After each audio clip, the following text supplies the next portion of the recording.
Chapter 52. The First Day of Imprisonment. Let us now return to her ladyship, of whom a glance given to the coast of France has made us lose sight for an instant.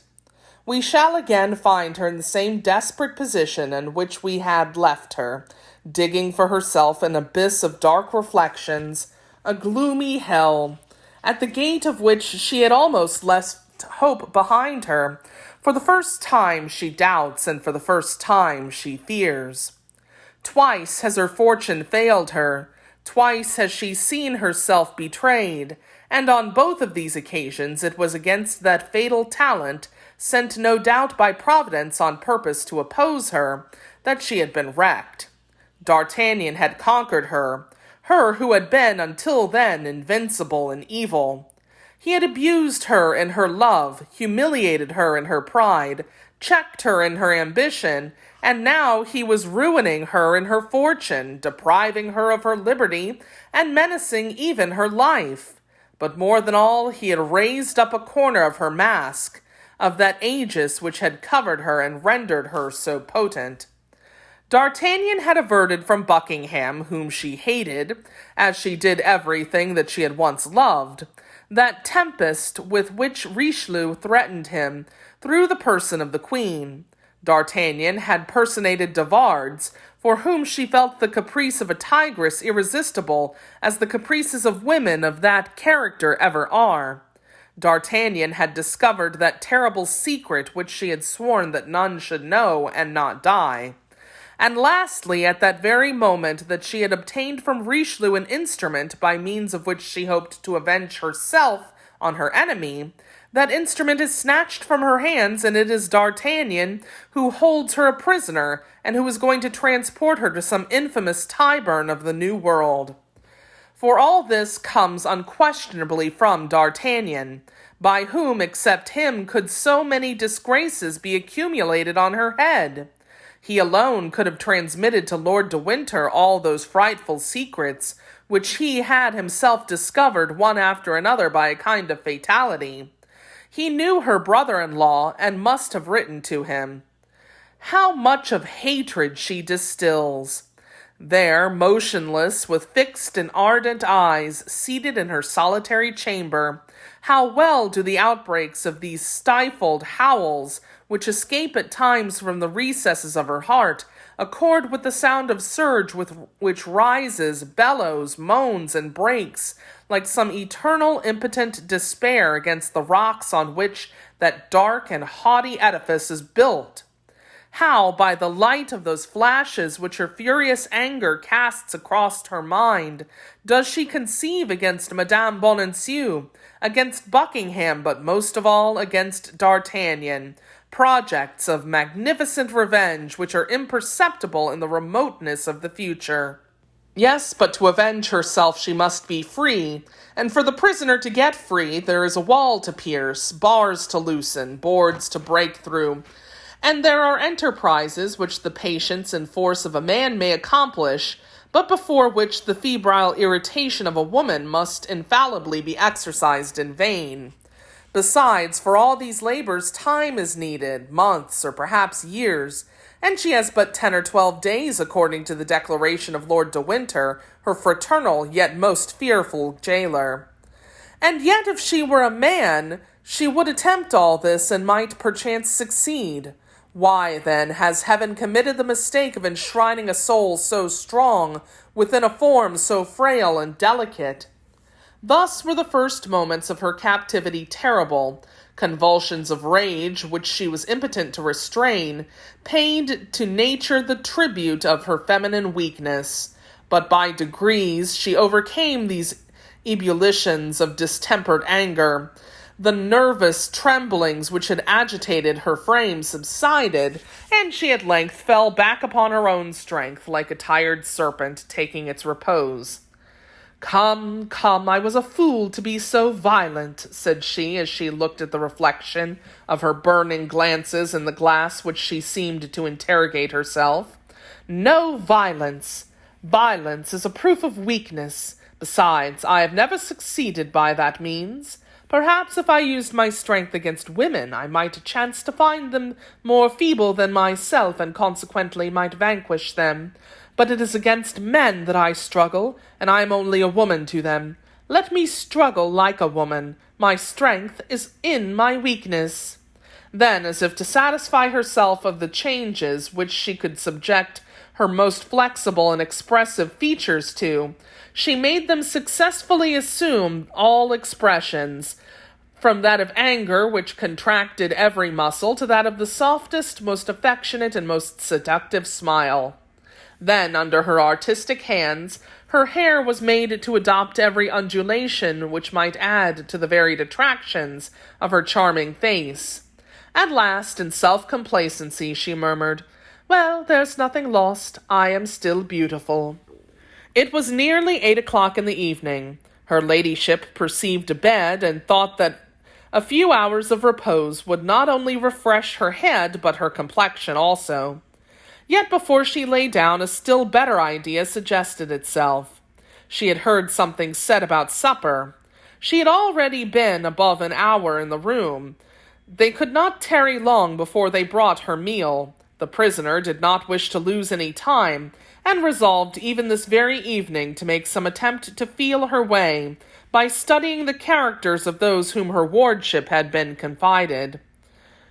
A light appeared beneath the door, and this announced the return of her jailers. Her ladyship, who had risen up, threw herself hastily into the chair, with her head thrown back, her beautiful hair loose and dishevelled, her throat half naked under the ruffled lace, and one hand on her heart and the other hanging down. The bolts were drawn, the door grated on its hinges, steps were heard in the chamber, and approached her. "Place the table there," said a voice which the prisoner recognized as that of Felton. The order was obeyed. "You will bring lights and change guard," continued Felton, and this double order, which the young lieutenant gave to the same individuals, proved to the lady that her attendants and her guards were the same men, that is to say, soldiers. The commands of Felton were executed with a silent rapidity, which gave a good idea of the flourishing state of discipline that he maintained. At last Felton, who had not yet looked at her ladyship, turned toward her. Ah, said he, "she sleeps. Very well, when she awakes, she will sup." And he took a few steps toward the door. "But, Lieutenant," said a soldier, who was less stoical than his officer, who had approached her ladyship, "this woman is not asleep." "What, not asleep?" said Felton. "What's she about, then?" "She's fainted. Her face is very pale, and I could scarcely hear her respiration." "You're right," said Felton, after he had looked at her ladyship from the place where he stood, without taking a single step toward her.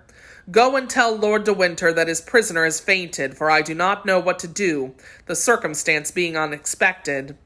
The soldier left the room to execute his officer's commands.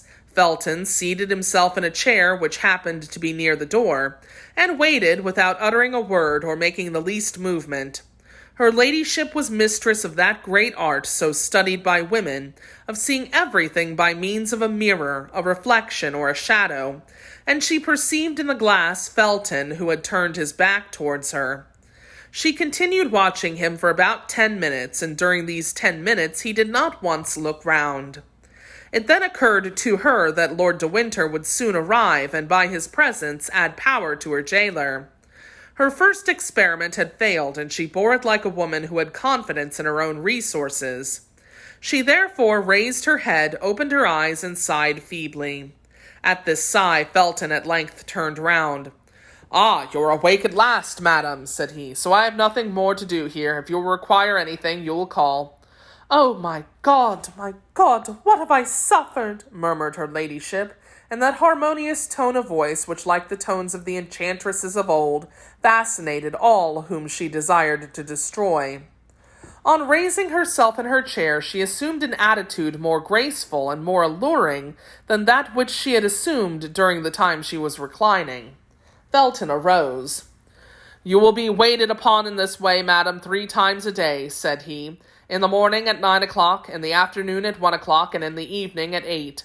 If this should not be agreeable to you, you can appoint your own hours, instead of those which I propose, and on this point your wishes shall be attended to." But am I to remain always alone in this large melancholy room? Demanded her ladyship. A woman from the neighborhood has received instructions to attend upon you. She will henceforth reside in the castle and will come whenever you require her presence. I thank you, sir, replied the prisoner humbly. Felton bowed slightly and went toward the door.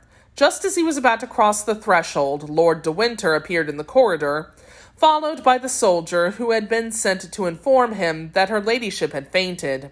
He held in his hand a bottle of salts. Well, what is the matter here? Said he in a jeering tone when he saw the lady standing, and Felton just about to leave the room. Is this dead person alive again? By Jove, Felton, my boy, did you not see that she took you for a novice and gave you the first act of a comedy, of which we shall doubtless have the pleasure of seeing all the continuation?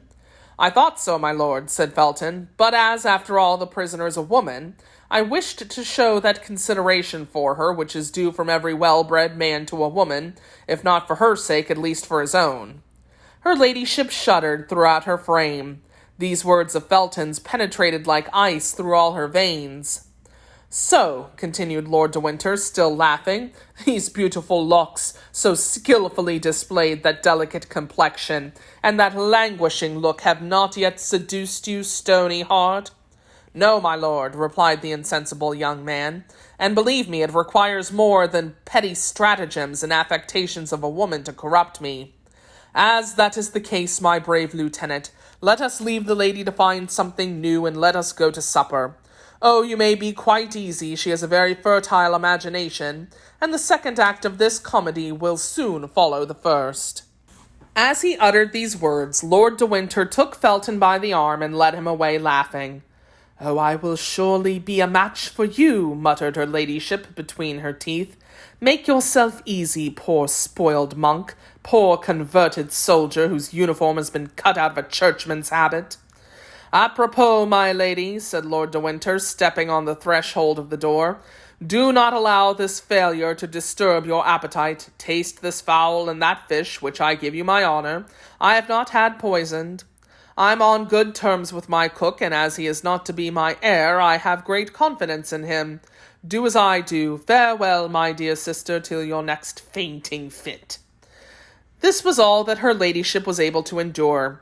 Her hands grasped the arms of her chair convulsively. She ground her teeth heavily. Her eyes followed the movement of the door as it closed behind Lord de Winter and Felton. And then, as soon as she found herself alone, a new paroxysm of despair invaded her. Her glance wandered to the table. She saw a knife that glittered on it, and rushing forward, she snatched it up. But dreadful was her disappointment when she found that the edge was rounded and the blade of flexible silver. A shout of laughter resounded from behind the half-closed door, and it was again opened. "Ah, ha, ha!" exclaimed Lord de Winter. "Do you see, Felton, it's exactly as I told you. That knife was intended for you, my boy. She would have killed you. It is one of her eccentricities, thus to get rid in one way or another of those who annoy her. If I had attended to you, the knife would have been of steel and sharp, and then farewell, Felton. She would have cut your throat first, and then all our throats afterwards. Just look, John, how well she holds the knife." Her ladyship, in fact, still held the inoffensive weapon in her convulsive grasp, but these last words, this crowning insult, unnerved her hands, her strength, and even her will, and the knife fell upon the ground. "You're quite right, my lord," said Felton in a tone of deep disgust which penetrated to the very recesses of her ladyship's heart. "You're right, and I was in the wrong." And they both once more left the room. But on this occasion the lady lent a more attentive ear than before, and she heard their steps becoming more distant, until the sound was lost in the depths of the corridors. "I'm undone," she muttered. "I am in the power of people over whom I shall have no greater influence than over statues of bronze or of granite. They know me thoroughly, and bear breastplates proof against my arms. And yet," she continued a moment after, "it's impossible that everything should terminate as they've willed it." In fact, as this last remark and this instinctive return to hope indicated, fear and all feeble sentiments could not long predominate in that deep-thinking soul. Her ladyship seated herself at table, ate of various viands, drank a small quantity of Spanish wine, and felt that all her resolution was restored. Before she retired to rest, she had already studied, analyzed, commented on, and examined in every possible way the words, the steps, the gestures, the signs, and even the silence of her jailers.